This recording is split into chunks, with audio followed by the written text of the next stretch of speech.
上集我们说的呀，匹诺曹变成的驴子落水之后啊，过了1个钟头，这个买主呢就准备看看他到底淹没淹死，于是啊就把绳子往上拉。那他到底看见什么了？原来呀，拉上来的并不是死的驴，而是啊一个木偶。等到他从这惊讶中清醒一点，就哭着说了：哎，我推到海里的驴子到底上哪儿去了呢？这头驴子就是我。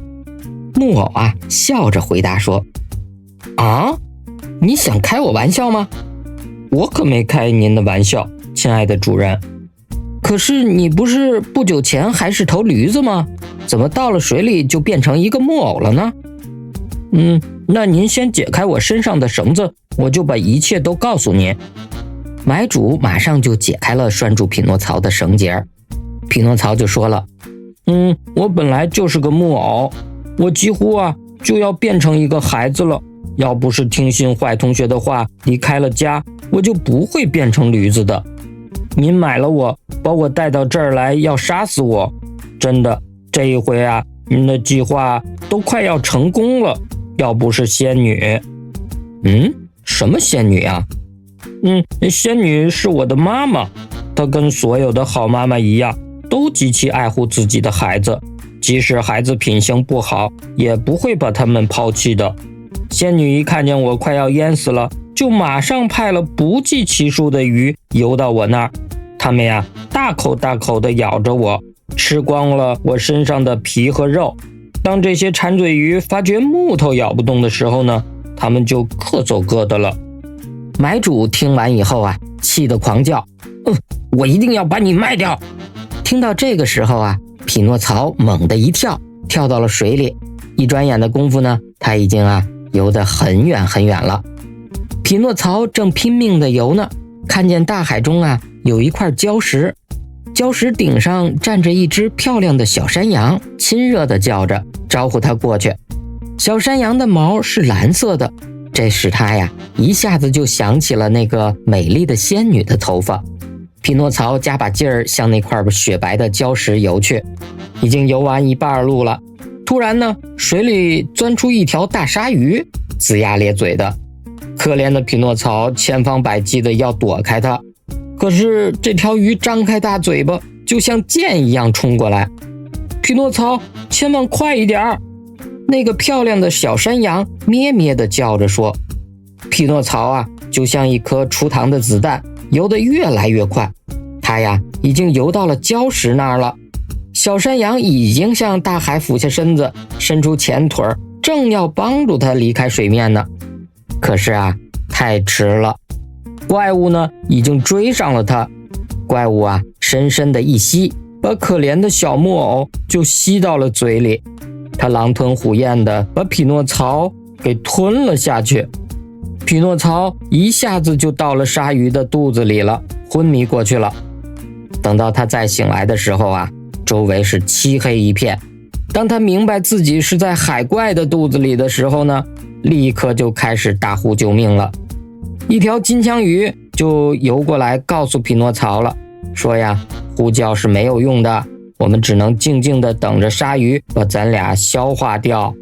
蠢话，匹诺曹说的，无论如何我都要离开这儿，我要逃走。这条鲨鱼很大很大吗？你想象一下吧，它的身体足足有1公里多长。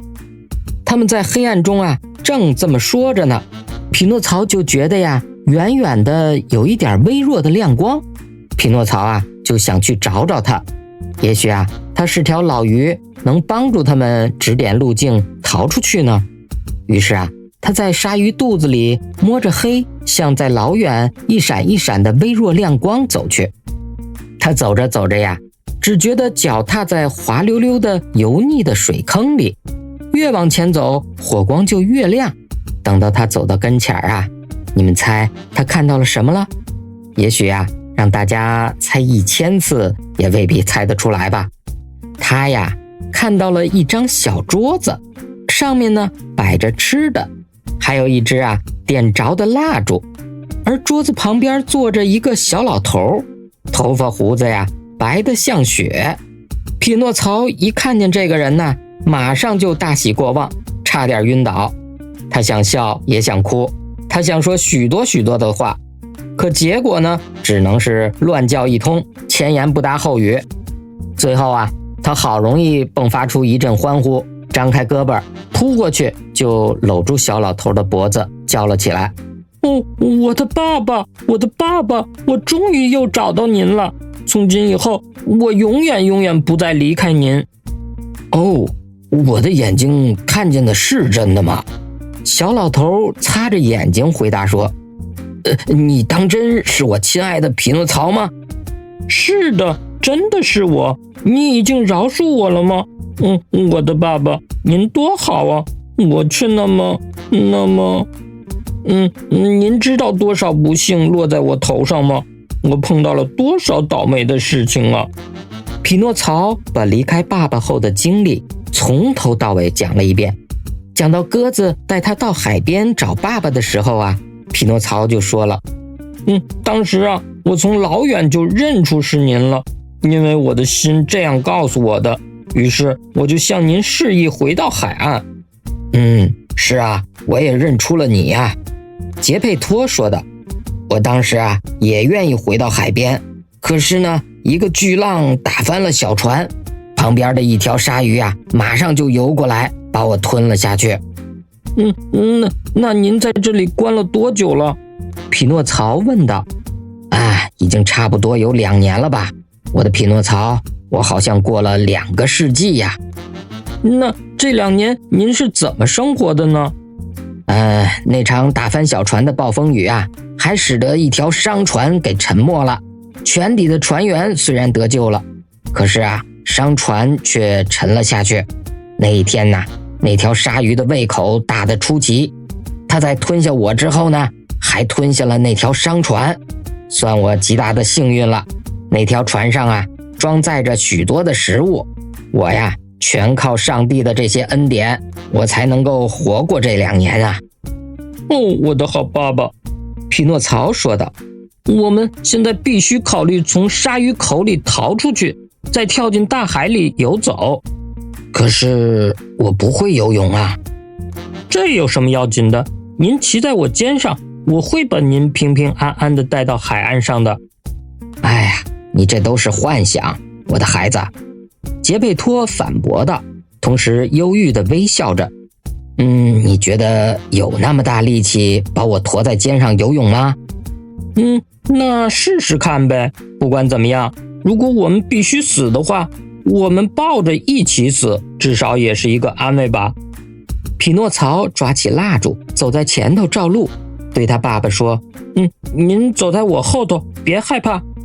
就这样啊，他们走了很长的一段路，穿过鲨鱼的整个身子。当他们来到怪物的咽喉部位的时候呢，正好啊，怪物张着嘴睡觉呢。因此啊，匹诺曹从咽喉口探出头去往外瞧，看到那张巨口外面呀，是一片缀满繁星的天空。这会儿啊，可是逃跑的大好时机哟。他转过身，低声地对爸爸说：鲨鱼现在睡得就像一只睡鼠，您快过来，好爸爸，跟在我身后。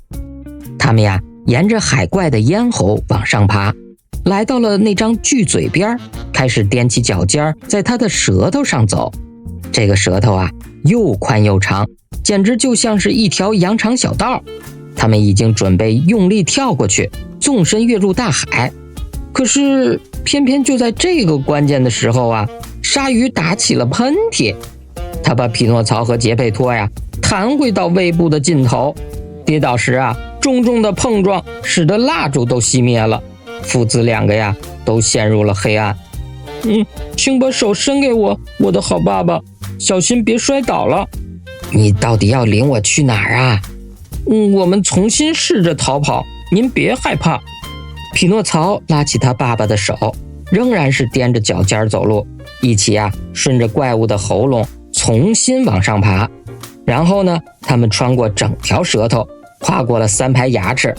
在用力跳跃之前呢，木偶就对爸爸说了：您骑到我的肩上，紧紧地抱住我。杰佩托刚刚在儿子的肩上坐好，匹诺曹啊就准备跳了。那这次他到底跳没跳出鲨鱼的巨口呢？咱们呀下期再讲。